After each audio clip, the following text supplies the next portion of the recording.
Maraming uri ng sports na motorsiklo sa mundo. Lahat ng kilalang kumpanya ay sinusubukan gumawa ng pinakamagaling na motorsiklong pangkarera. Malamang pamilyar na kayo sa mga kilalang modelo ng pamilya nila. Pero sa kasaysayan ng motorsiklo, may mga di ganong kilalang motorsiklo. Isa rito ang ikukwento ko sa episode na ito. Ang motorsiklong ito ay may perpektong balanseng longitudinal na nakakaibang disenyo na may 200 at 20 lakas kabayo, 4 na silindro, 2 crankshaft at 3 camshaft. Carbon frame, front suspension na may linear bearings at sobrang nipis na aerodynamic na disenyo. Ang Amerikanong sport bike na dinisenyo halos ng isang tao lang sa garahe ay napatunayang napakahusay. Narito ang Moto Size C1 para sa inyo, kayo ay nasa channel na Cross Moto, magandang panonood.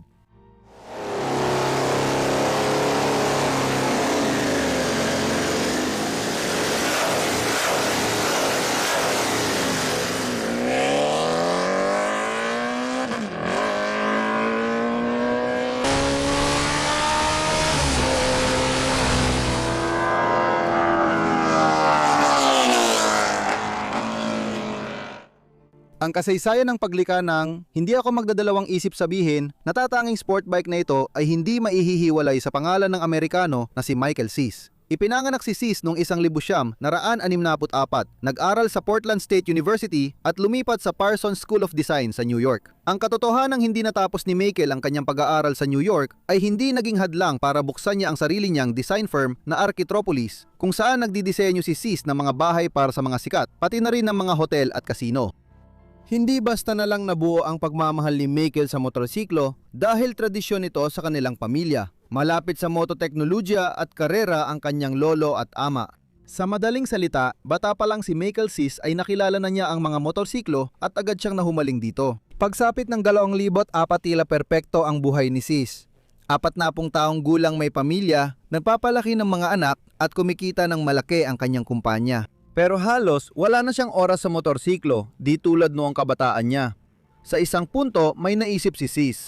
Pinakamaraming bumibili ng Ducati at Ferrari ang mga mamimili sa Estados Unidos kaysa sa ibang bansa at wala tayong kahit alin sa mga ito na ginagawa. May ilang website na kinukumpara ang kasaysayan ng Moto Cis at ng motorsiklo ni John Britten ng Australia. Hindi ito nagkataon. Sabi nga ni Michael Cis, nakita ko mismo ang motorsiklo ni Britten at iyon ang nagbukas ng isip ko. Sinabi ko sa sarili ko na hindi yon ang huling beses na may susubok gumawa ng sariling motorsiklo. Naintindihan nyo na ang motibasyon ni Cis. Nagpasya siyang gumawa ng sariling disenyo ng motorsiklo. Oo, hindi lang ito motorsiklo, kundi makabagong makinang pangkarera. Mahalaga sa final na disenyo ng motorsiklo ang pakikipag-usap ni Cis sa mga kakilala niyang motor-racer na nag-explain kay Michael ng mahalagang detalye at solusyon sa disenyo para sa karera. Kalagitnaan ng dekada 2000, nagsimulang gumawa si Michael ng motorsiklo sa garahe nila, suportado ng ama niya. Habang ginagawa ito, magpapapatent si Cis ng halos 30 orihinal na solusyon sa ininyeriya at itinatad ang Moto Cis sa Portland, Oregon. Noong 2006 natapos ang mahalagang bahagi ng disenyo ng motorsiklo, ang natatanging Z-hugis na makina. Tinawag ito noong una bilang Z-Line 4.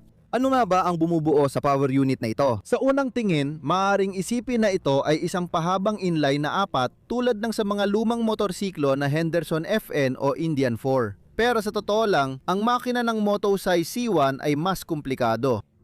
Sa katunayan, ito ay dalawang V-twin na pinagsama na may napakaliit na anggulo ng pagkakabuka ng mga silindro, 15 grado lang. Sa totoo lang, tandem na makina ito. Bakit hindi ko ito tinatawag na V4 o VR type? Dahil kahawig ito ng makina ng Lancia at Volkswagen Group na maliit ang anggulo ng silindro.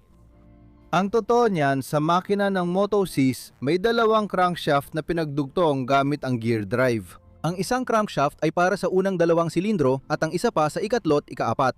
Ang mga crankshaft na ito ay umiikot sa magkasalungat na direksyon, kaya tuluyang nawawala ang gyroscopic moment ng makinang nakaayos ng pahaba. Dahil sa ganitong kakaibang solusyon, Ang makina ni Sis ay naging mahusay ang balanse kahit hindi gumamit ng karagdagang balancing shafts. Noong una, balak ni Sis gumawa ng inline 4 pero nagkaproblema sa pagiging compact nito. Dahil dito, tumingin si Michael sa mga tinatawag na VR type na makina. At ang desisyon na hatiin ang crankshaft sa dalawa at baliktarin ang direksyon ng pag-ikot ng isa sa mga ito ay dahil sa kagustuhang makagawa ng motorsiklong perpektong angkop sa mabilis na lipat kaliwat kanan sa mga likuan. Dahil maliit ang anggulo ng pagkakabuka ng mga silindro, nagamit lang ang isang cylinder head na may 3 camshaft. Napala, sa itaas na bahagi na parang mga itim na obalo, makikita ninyo ang mga intake port ng makina. Sa displacement na 770 sentimetro kubiko, nakamit nila ang 220 kabayo na lakas sa 15,000 RPM at 108 na Newton metro ng torque.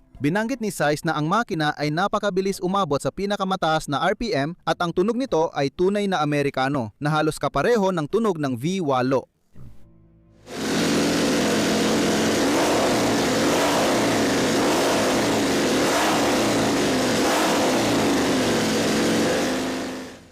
Sa ilalim ng makina, inilagay ang madaling tanggalin na 6 na bilis na transmisyon. Madaling tanggalin ito para sa mga karera para mabilis na mapalitan ang gear ratios ng transmisyon. Ginamit din sa disenyo ang dobleng slipper clutch. 3 taon na mas maaga kaysa sa Honda Cross Tourer, 1,200 na production motorcycle. Para mailayo ang init mula sa makina, ginagamit ang pinagsamang cooling system na may 3 radiator, isa na sa buntot ng motorsiklo. Ang power unit ay nakakabit sa special na chassis na C1, gawa sa carbon. Mono-amortizer ang fork at gumagalaw sa linear bearings ang fork tube. Ginamit ang mga bahagi mula sa mga nangungunang kumpanya, preno mula sa Brembo, mga bahagi ng suspension mula sa Jolens at iba pa. Ang bigat ng motorsiklo ay umabot lamang sa 158 kilo. Napakagandang resulta para sa taong 2,006 sa klase nito. Para sa paghahambing, ang racing Yamaha YZR M1 ng taong 2023 ay may bigat na 157 kilo. Sa huli, nakagawa si Michael Siza ng revolusyonaryong racing motorsiklo na may malaking potensyal. Gayunpaman, ang makinang ito ay hindi talaga itinadhanang makalaban sa track. Ang pangunahing dahilan dito ay ang mga pangunahing namamahalang ahensya ng malalaking karera. Sa simula, si Sis ay tumitingin sa World Superbike o WSBK. Batay sa patakaran ng kompetisyon, bilang may-ari ng maliit na kumpanya ng motorsiklo, kailangan niyang mag-homologate ng 150 unit ng motorsiklo. Sa mas simpleng salita, kailangan ni Michael na gumawa ng 150 motorsiklo para sa pangkaraniwang gamit upang payagan siyang sumali sa karera. Karaniwan, itong ginagawa sa maraming paligsahan. Dahil dito, nilagyan ng headlight ang prototype. Pero gaya ng dati, nagbago ang patakaran at ngayon, bawat tagagawa ng motorsiklo ay kailangan mag-homologate ng hindi bababa sa 1,500 unit ng motorsiklo, 10 beses na mas marami.